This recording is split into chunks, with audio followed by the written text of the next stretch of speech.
Alors bonjour à tous. Hier, je vous ai montré une partie très intéressante de Carlsen contre Abasov dans la Coupe du Monde d'échecs en demi-finale. Une partie sur le thème du jeu de couleurs.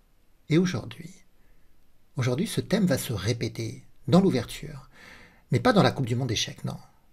En quart de finale du championnat de France d'échecs, qui se déroule au même moment. Alors je dis le championnat de France, mais je pourrais dire la Coupe de France, puisque la formule retenue cette année pour le championnat de France, c'est une formule en élimination directe. Les joueurs s'affrontent en deux parties longues, et puis s'ils ne parviennent pas à se départager, alors ce sont les parties rapides. Et là, la partie que je vais vous montrer, elle a été jouée entre Romain Edouard avec les blancs, face à Sébastien Mazet avec les noirs. Et l'ouverture, elle risque de vous surprendre. Alors Romain Edouard ne va pas jouer ni E4, ni D4, ni C4 dans l'ouverture. Il va jouer cavalier F3, ce que l'on appelle le début réti. Les noirs répondent de même avec cavalier F6 et G3, avec la volonté de mettre le fond G2 sur la plus longue diagonale blanche de l'échiquier. Et vous allez voir que ce fou, il va peser dans la partie. Les noirs jouent C5, ils mobilisent au combat le pion de l'aile qui vient contrôler la case centrale des 4 pour lutter contre la poussée des 4. Fou G2, cavalier C6, et là, D4 est joué. Pour la première fois de la partie, un pion vient au centre. Mais quel est ce coup? Parce que Romain Edouard, il envoie à l'abattoir son pion, puisque le pion C peut l'éliminer, et le troc du pion de l'aile contre le pion du centre va fournir au noir un avantage central.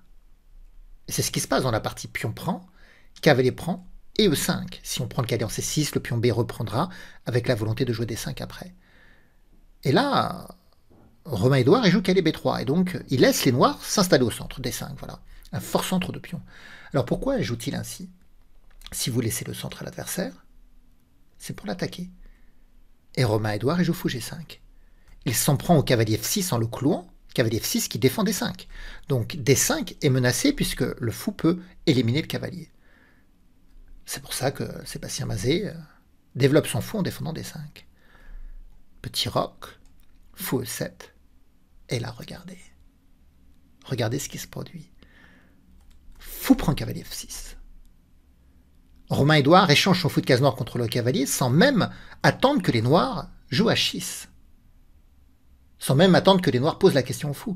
Un peu comme hier dans la partie de Carlsen dans la Coupe du Monde, alors c'était sur l'autre aile, c'était à l'aile dame, où il y avait le fou B5 qui est venu volontairement dans l'ouverture prendre le cavalier en C6, sans même attendre que les noirs jouent A6.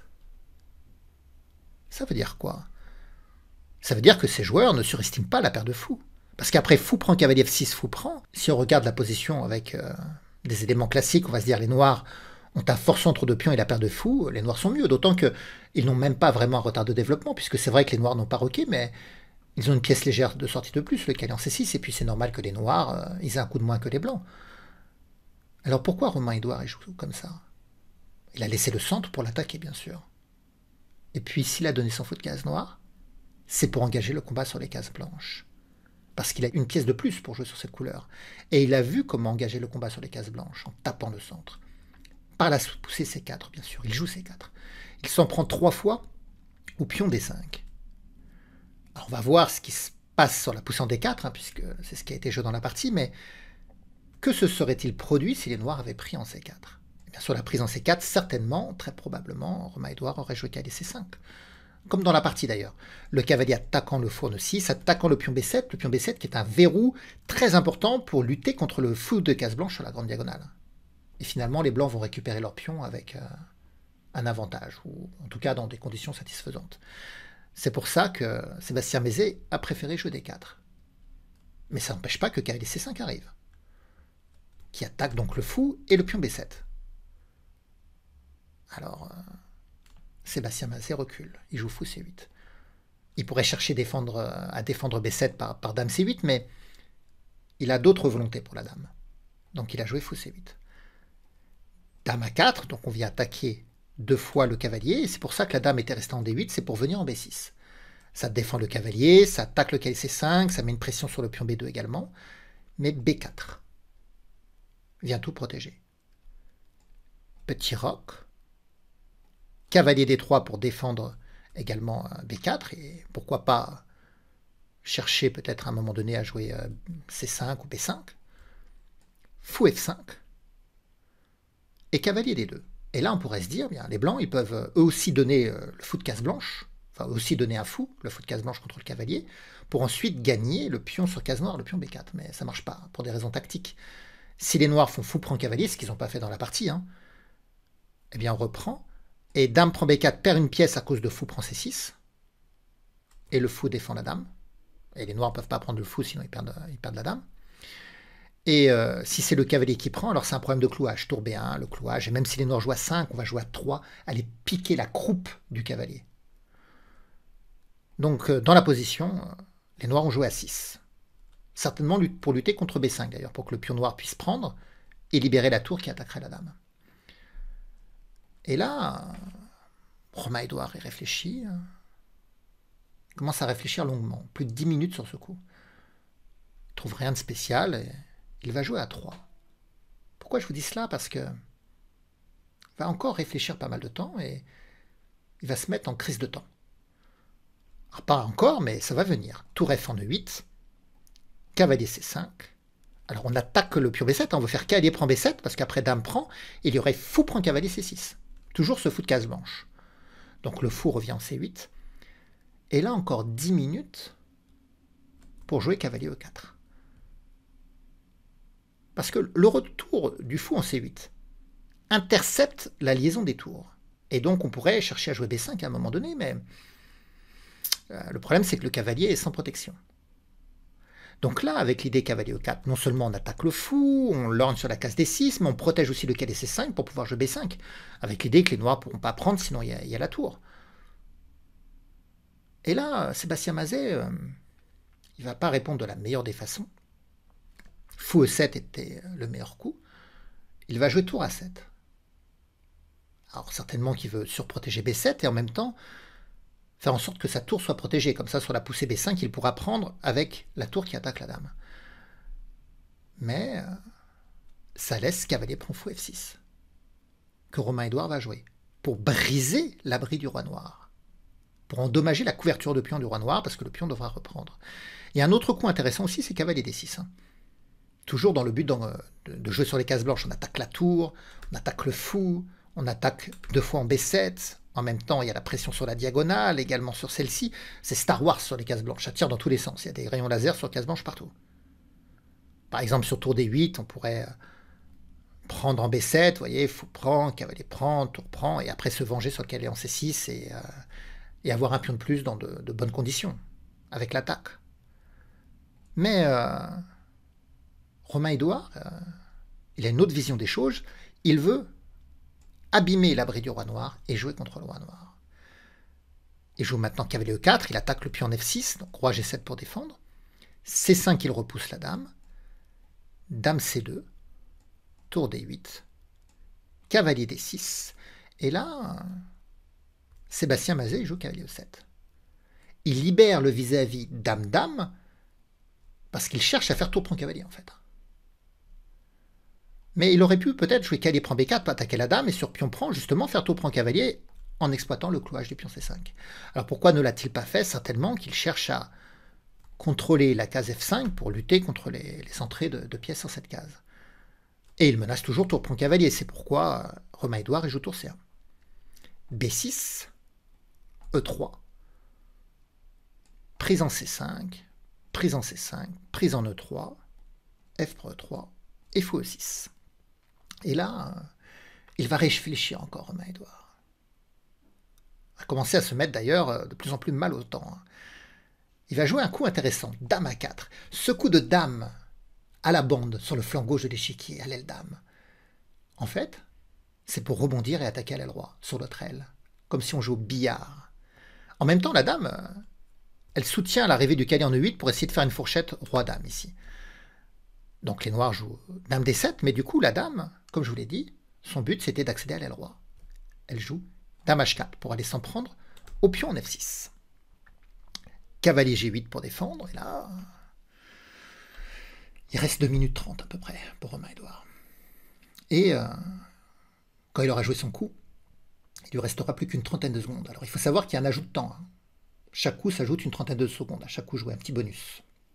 Mais vous savez, quand on commence à jouer en partie longue et qu'on prend un rythme de réflexion de partie longue, c'est très difficile après de casser son rythme et se mettre à jouer rapidement. Plus difficile que si on avait commencé à jouer dans une partie rapide, en fait. Et donc là, il a pris une décision très intéressante, très forte, Romain Edouard. Et je vais vous inviter à mettre la vidéo sur pause pour essayer de trouver le coup qu'il a joué.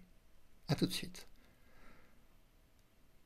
Alors, est-ce que vous auriez trouvé le coup de Romain Edouard? Eh bien, il a sacrifié la qualité, il a fait tour prend pion F6. Excellent. Tour prend F6. On va se dire, oui, mais ça perd pas la qualité, ça perd la tour nette, hein, le cavalier reprend. Oui, mais il y a dame G5 échec. Et finalement, on décolle les oreilles, on décolle le roi de la protection du cavalier. Donc le roi vient en F8, et on prend le cavalier en F6. Et c'est vrai que les noirs ont la qualité de plus, mais ils ont un pion de moins. Et puis, leur structure de pion est moins bonne. Elle est faible, 5, Hachette est très faible, le roi n'a pas d'abri, et le cavalier en D6, il vaut toutes les tours du monde, avec le pion passé C5. Non, cette position, elle est largement supérieure pour les blancs. Alors les noirs, quand même, regardez, ils jouent tour C7. Sébastien Mazet, il a bien compris que le cavalier en D6 était intolérable, et il a la volonté de faire tour prend pion, pour ensuite prendre le cavalier, et finalement rendre la qualité pour se débarrasser du pion et du cavalier. Mais avec très peu de temps, regardez, il trouve une très belle séquence, Romain Edouard. Il joue dame H8 échec, roi E7, et dame prend E5. Et cette fois-ci, tour prend C5 ne marche pas. On pourrait se dire, les noirs vont faire tour prend C5, hein, ce qu'ils n'ont pas fait dans la partie, mais les noirs vont faire ça. Et si on reprend avec la tour, paf, dame prend cavalier. Mais non, non, parce que sur tour prend C5, Romain Edouard, il aurait joué cavalier F5, profitant du clouage du fou avec échec. Et que le roi vienne en E8 ou en F8, c'est pareil, dame H8 mat. Le fameux tandem dame et cavalier. Un tandem redoutable à l'attaque. Donc, dans la position, Sébastien Mazet, qui n'a pas beaucoup de temps, hein, un peu plus que Romain Edouard, mais il n'en a pas beaucoup non plus, il comprend que c'est pas possible de faire tour prend C5. Et donc, il va intercaler F6. Et là, quarantaine de secondes pour Romain Edouard, pour trouver le bon coup, il va se tromper. Il fallait jouer dame H5 pour contre-attaquer sur Hachette, et il va jouer dame F4. Et avec dame F4, il va laisser des chances de salut à Sébastien Mazet. De toute façon, Sébastien Mazet, derrière, il va faire tour prend pion pour prendre le cavalier. Mais regardez, si dame H5 avait été joué, on verra dame F4 plus tard, puisque c'est la partie, mais si dame H5 avait été joué et qu'il y avait tour prend C5, tour prend et dame prend, on pouvait faire dame prend Hachette échec. Peut-être qu'avec le peu de temps qu'il avait à la pendule, Romain Edouard s'est dit que cette position elle allait être difficile à gérer pour les blancs, parce que la dame était un peu excentrée, la tour attaquée, le roi pas très bien protégé. Mais les blancs avaient le coup de tour D5. Et le fou est cloué, avec l'idée qu'on va prendre la tour. Et même si les noirs prennent sur échec, le problème des noirs, c'est qu'ils ont du mal à reprendre la tour sans perdre le fou en réalité. Donc ils sont en train de perdre une pièce. Mais dans la partie, je vous l'ai dit, c'est pas dame H5 qui a été joué, c'est dame F4. Et donc il y a eu tour prend C5, tour prend, dame prend. Alors il avait mis la dame en F4 pour faire passer son idée avec tour C7 échec. Une défense en rayon X ici. La dame défend la tour. Tour D7, tour C6. Dame prend, pion prend, tour D1 échec, roi F2, tour D2 échec. Et là, on ne peut pas activer le roi. On ne peut pas jouer roi F3 à cause de fou D5, la fourchette, roi, tour et fou. On aligne tout. Donc le roi retourne à la maison. Tour A2 attaque le pion. Et on ne peut pas prendre le pion en A6, hein, parce qu'il y aurait fou C4 avec échec, fourchette, la fourchette. Donc du coup, la tour revient en C3. Et tour A1 échec, roi F2. Tour A2 échec, on ne peut pas perdre le fou, on ne peut pas aller en F3 toujours à cause de fou D5, donc il faut redescendre. Tour A1 échec, et finalement Sébastien Mazet force le match nul par répétition de coups. Il a eu chaud parce que c'est vrai qu'il était dans une position perdante, avec une grosse attaque sur son roi. Romain Edouard, c'est intéressant ce qu'il a fait dans l'ouverture. Il a laissé le centre s'installer, il a échangé le fou de case noire contre le cavalier, et après il a frappé au centre très violemment, avec une très forte initiative sur les cases blanches. Et puis ça lui a permis de casser le roc, il a joué contre le roi, il a trouvé le sacrifice de qualité pour collaborer avec le tandem dame et cavalier. Il lui a manqué un peu de précision à un moment clé, mais à cause du manque de temps, bien sûr. Voilà, donc j'espère que cette partie vous aura intéressé. Maintenant, on va regarder les classements. Donc on voit ce quart de finale du championnat de France, où il y a encore 8 joueurs. Donc Romain Edouard vient de faire match nul contre Sébastien Mazet. Toutes les parties se sont soldées par match nul. Hein. Yannick Gozzoli contre Joseph Girel, qui a gagné le tournoi de la Plagne que j'avais commenté, vous savez. Pierre-Laurent Paoli, qui a fait match nul contre Maxime Lagarde. Tigran Garamian, match nul contre Marc-Andrea Morezzi. Donc ça, ce sont les matchs allés. Donc il va y avoir les matchs retour demain et on verra qui sera qualifié pour les demi-finales. Et puisqu'hier, on a suivi la Coupe du Monde d'échecs, on regarde le classement de la Coupe du Monde. Donc en demi-finale, Magnus Carlsen avait gagné la partie contre Abbasov. La première partie, on l'avait vu. Et match nul aujourd'hui dans la deuxième. Fabiano Caruana a enchaîné 2 matchs nuls contre Praggnanandhaa, donc ils vont jouer les départages. Et on saura finalement qui de Caruana ou de Praggnanandhaa rejoindra Carlsen, qui lui a déjà son ticket pour la finale. Eh bien, vous pouvez mettre des pouces, des commentaires, partager la vidéo, m'aider. Merci à tous.